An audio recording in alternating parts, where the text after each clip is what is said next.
আজ ২৬শে জুলাই শনিবার জানাবো আজকের বাছাই করা গুরুত্বপূর্ণ 10টি তাজা খবর। শুরুতেই দেখে নেব আজকের সংবাদ শিরোনাম। অবশেষে হাতে এলো এনআরসি নোটিশ, সত্যতা জানতে হবে, চ্যালেঞ্জ ফালাকাটার অঞ্জলি শীলের। বিহারে এসআইআর চলছে, বাংলার সীমান্তে ভোটার তালিকায় নাম তুলতে হুড়োহুড়ি কেন? পশ্চিমবঙ্গের নতুন প্রকল্প আমাদের পাড়া আমাদের সমাধান, কি কি সুবিধা পাবেন জেনে নিন। ঘনিষ্ঠ মুহূর্তের ভিডিও ফাঁসের নেপথ্যে দলেরই কেউ, মুখ খুলেই হুঁশিয়ারি দিলীপের। অগাস্টেই বাংলায় শুরু এসআইআর সমীক্ষা, আধার ভোটার নয়, কি কি নথির প্রয়োজন জেনে নিন। ঘনাচ্ছে নিম্নচাপ, রাজ্যের 7টি জেলায় আগাম দুর্যোগ হুঁশিয়ারি নবান্নের। কুণালের নাম শুনে বোম ছুড়ে ফেলে দিলেন ক্ষিপ্ত মিঠুন, পাল্টা তৃণমূল নেতার। এতক্ষণ শুনছিলেন সংবাদ শিরোনাম, এবার আসছি বিস্তারিত খবরে। অবশেষে ঘনিষ্ঠ মুহূর্তের ভিডিও ভাইরাল প্রসঙ্গে মুখ খুললেন দিলীপ ঘোষ। দলেরই কেউ ইচ্ছাকৃতভাবে এই কাজ করেছে বলেই দাবি তার। প্রশ্ন উঠছে, কে বা কাদের ইঙ্গিত করছেন দিলীপ? তবে কি কালিমা লিপ্ত করে দল থেকে তার অস্তিত্ব একেবারে মুছে ফেলার চেষ্টা হচ্ছে, নাকি অন্য কিছু? যদিও এ বিষয়ে প্রাক্তন বিজেপি রাজ্য সভাপতি কিছুই খোলসা করেননি।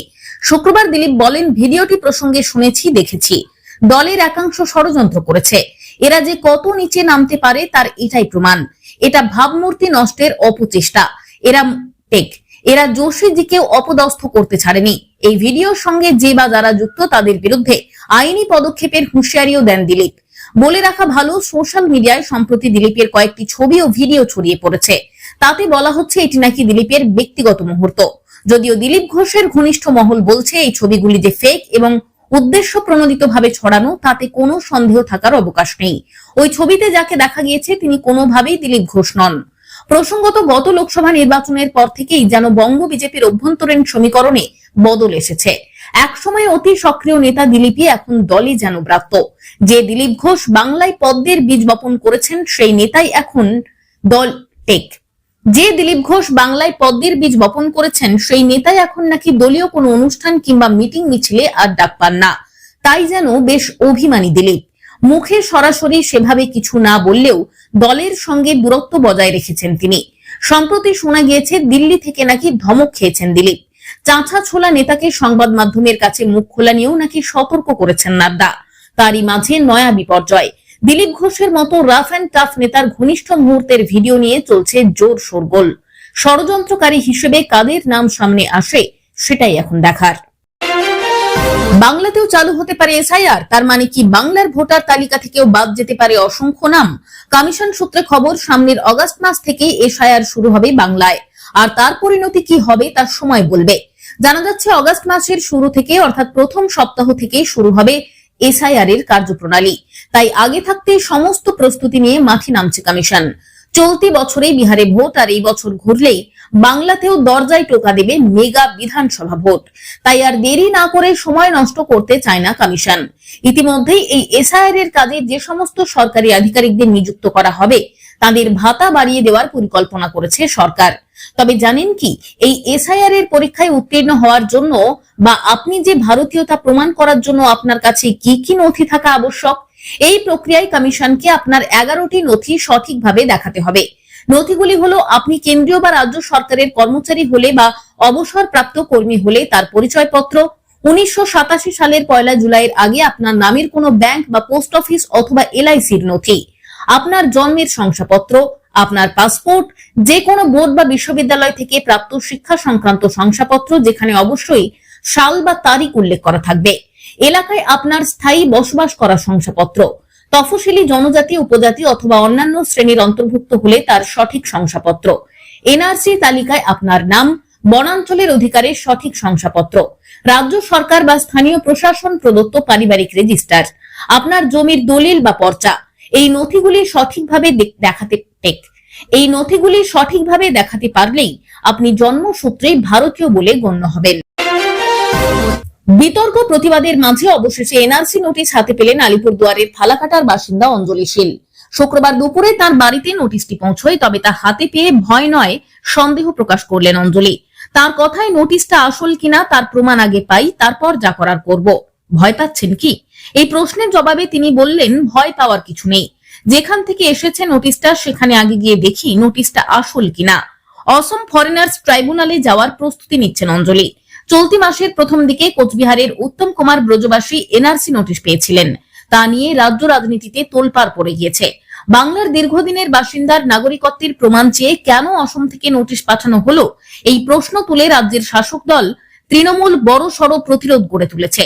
ইতিমধ্যেই রাস্তায় নেমে প্রতিবাদে সোচ্চার হয়েছেন তৃণমূল সুপ্রিমো মমতা বন্দ্যোপাধ্যায় এবং সর্বভারতীয় সাধারণ সম্পাদক অভিষেক বন্দ্যোপাধ্যায়।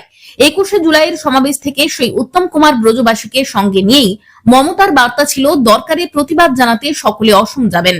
এরপর উত্তরবঙ্গেরই আরেক বাসিন্দা ফালাকাটার অঞ্জলি শীলকেও অসম ফরেনার্স ট্রাইব্যুনাল থেকে একই নোটিশ পাঠানো হয়। তাতে উল্লেখ, তাকে 19শে অগস্ট সেখানে গিয়ে নিজের নাগরিকত্বের প্রমাণ দিতে হবে। যদিও নোটিশটি প্রথমে এসেছিল কোচবিহার পুলিশ সুপারের অফিসে, অবশেষে শুক্রবার ফালাকাটা থানার পুলিশের তরফেই অঞ্জলি দেবীর ঠিকানায় তা পৌঁছে দেওয়া হয়। আর তা দেখে সন্দেহ প্রকাশ করেছেন অঞ্জলি শীল। তার স্পষ্ট বক্তব্য, যেখান থেকে নোটিশ এসেছে সেখানে গিয়ে দেখি যে এটা সত্যি কিনা, তারপর এ বিষয়ে যা করার করব, এখনই কিছু বলতে পারছি না। কিন্তু নোটিশে তো তার নাগরিকত্ব নিয়েই প্রশ্ন তোলা হয়েছে, তাতে কি আতঙ্কিত অঞ্জলি দেবী? অকুত ভয় মহিলা বলেছেন, ভয়ের কিছু নেই এখন। অঞ্জলি শীলের জন্ম অসমে, তার স্বামীও জন্ম সেখানে, তবে তারা অনেকদিন আগেই চলে এসেছেন উত্তরবঙ্গে। ফালাকাটাই এখন তাদের স্থায়ী ঠিকানা। ফলে স্বভাবতই প্রশ্ন উঠছে, তাহলে কেন তাকে নোটিশ দিল অসম ফরেন ট্রাইব্যুনাল? তবে তার মোকাবিলা করতেও যে প্রস্তুত তা তো সাফ জানিয়ে দিলেন অঞ্জলি শীল। এদিকে এই ইস্যুতে অঞ্জলিকে আইনি সহায়তার আশ্বাস দিয়েছে স্থানীয় তৃণমূল এবং কংগ্রেস নেতৃত্ব। বৃহস্পতিবার থেকে ফের নিম্নচাপ তৈরি হচ্ছে বঙ্গে। আগেই জানিয়েছিল আলিপুর আবহাওয়া দফতর। তার প্রভাবে বৃহস্পতি থেকে সোমবার পর্যন্ত দক্ষিণবঙ্গে ভারী থেকে অতি ভারী বৃষ্টির সতর্কতা জারি হয়েছিল। আচমকা বঙ্গোপসাগরে নিম্নচাপ তৈরির কারণ চীন ও ভিয়েতনামের বিধ্বংসী ঝড় উইফার। তারই কিছু অংশ উত্তর বঙ্গোপসাগরে তৈরি করেছে নিম্নচাপ। আলিপুর আবহাওয়া দফতরের কথা যদি সত্যি হয়, তাহলে ঘোর দুর্যোগ ঘনিয়ে আসছে বাংলায়। ভারী থেকে অতি ভারী বৃষ্টিপাতের জন্য ইতিমধ্যে রাজ্যের 7টি জেলাকে সতর্ক করেছে নবান্ন। বৃহস্পতিবার আগে ভাগেই এই সকল জেলাগুলিকে সতর্ক করেছেন মুখ্য সচিব। আলিপুর আবহাওয়া দফতর বলছে, উইফারের অংশ মিশে থাকার জন্য বঙ্গোপসাগরে তৈরি হওয়া ঘূর্ণাবর্ত হবে অত্যন্ত শক্তিশালী। এর ফলে আগামী 24 ঘন্টায় তৈরি হবে নিম্নচাপ। নিম্নচাপের প্রভাবে বৃহস্পতি থেকে সোমবার পর্যন্ত ভারী থেকে অতি ভারী বৃষ্টি হবে দক্ষিণবঙ্গে। উত্তরবঙ্গে শুক্রবার থেকে রবিবার পর্যন্ত বিক্ষিপ্ত বৃষ্টি চলবে। নিম্নচাপের কারণে সমুদ্র থাকবে উত্তাল, সেই সঙ্গে বইবে ঝোড়ো হাওয়া। বৃহস্পতিবার থেকেই মৎস্যজীবীদের সমুদ্রে যাওয়ার ক্ষেত্রে নিষেধাজ্ঞা জারি করা হয়েছে। আগামী রবিবার অর্থাৎ 27শে জুলাই পর্যন্ত এই নিষেধাজ্ঞা থাকছে। প্রবল বৃষ্টিতে বাড়বে নদীর জলস্তর, প্লাবিত এলাকাগুলিতে নতুন করে বন্যা দেখা দেওয়ার আশঙ্কা করেছে রাজ্য। এই পরিস্থিতিতে উত্তর ও দক্ষিণ 24 পরগনা, পূর্ব ও পশ্চিম মেদিনীপুর, হুগলি, হাওড়া এবং ঝাড়গ্রাম জেলার জেলা শাসকদের আগাম সতর্ক করেছেন মুখ্য সচিব। আবহাওয়া দপ্তরের পূর্বাভাস অনুযায়ী এই 7টি জেলায় ভারী থেকে অতি ভারী বৃষ্টির সম্ভাবনা রয়েছে। ইতিমধ্যেই সেচ দফতর এবং বিপর্যয় মোকাবিলা দফতরকে কড়া নজরদারির নির্দেশ দিয়েছে রাজ্য সরকার। প্রতিটি জেলার জেলা প্রশাসনকে প্রয়োজনীয় পরামর্শ দেওয়ারও নির্দেশ দেওয়া হয়েছে এই দুই দফতরকে।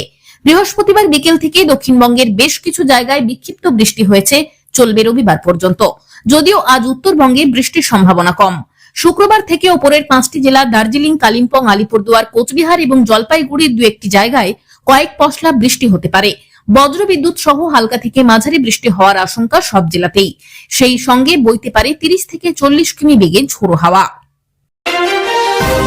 বিহারে নভেম্বরে ভোট, তার আগে স্পেশাল ইন্টেন্সিভ রিভিশন কার্যত শেষের পথে, জানিয়ে রাজনীতিতে তীব্র বিরোধিতা শুরু হয়ে গেছে। সে আতঙ্কের ঢেউ এখন আছড়ে পড়ছে পশ্চিমবঙ্গের সীমান্তবর্তী জেলাগুলিতেও। গত 7 দিনে একাধিক জেলায় ভোটার তালিকায় নাম তোলার হিড়িক পড়ে গিয়েছে। কিন্তু কেন?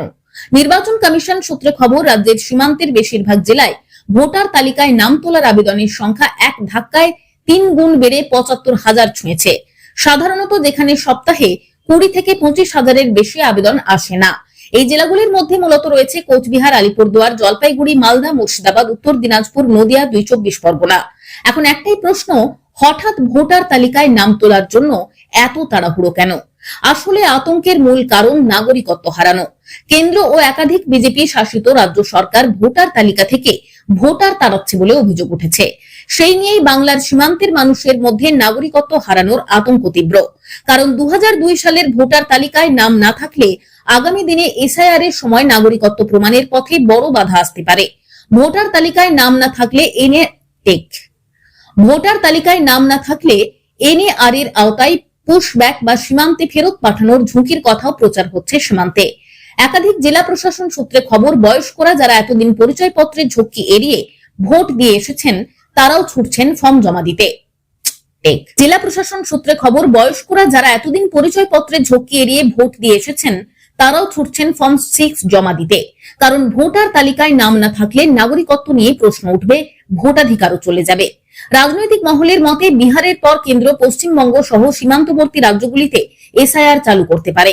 কেন্দ্রের একাধিক বৈঠকে এই পরিকল্পনার কথা আলোচিত হয়েছে। ফলত সীমান্তের মানুষের মধ্যে ভোটার তালিকায় নাম তোলার জন্য রোজ ভিড় বাড়ছে বিডিও অফিস, পঞ্চায়েত অফিসে। কমিশনের একটি রিপোর্টে বলা হয়েছে, দিনে গড়ে 2.5 থেকে 3,000 নতুন ফর্ম জমা পড়ছে প্রতিটি জেলায়। এখন কমিশনের সামনে বড় প্রশ্ন, ভোটার তালিকায় নাম তোলার এই হিড়িকের আড়ালে কোনো সংঘবদ্ধ চক্র কাজ করছে কিনা। নির্বাচন কমিশনের এক শীর্ষ কর্তার কথায়, আমরা জেলা নির্বাচন আধিকারিকদের বিশেষ নজরদারি বাড়াতে বলেছি। সব ফর্মের ক্ষেত্রেই পুলিশ ভেরিফিকেশন বাধ্যতামূলক করা হচ্ছে। ফর্ম জমা দিয়ে একদিনে নাম তোলার ব্যবস্থা নেই। নাগরিকত্ব সংক্রান্ত তথ্য খতিয়ে দেখা হবে। তবে সিইও অফিসের এক প্রাক্তন কর্তার কথায়, ভোটার তালিকায় নাম তোলার এই হিড়িক এখন অস্বাভাবিক মনে হলেও বছরের এক এক সময়ে এমন ছবি ধরা পড়ে জেলায় জেলায়।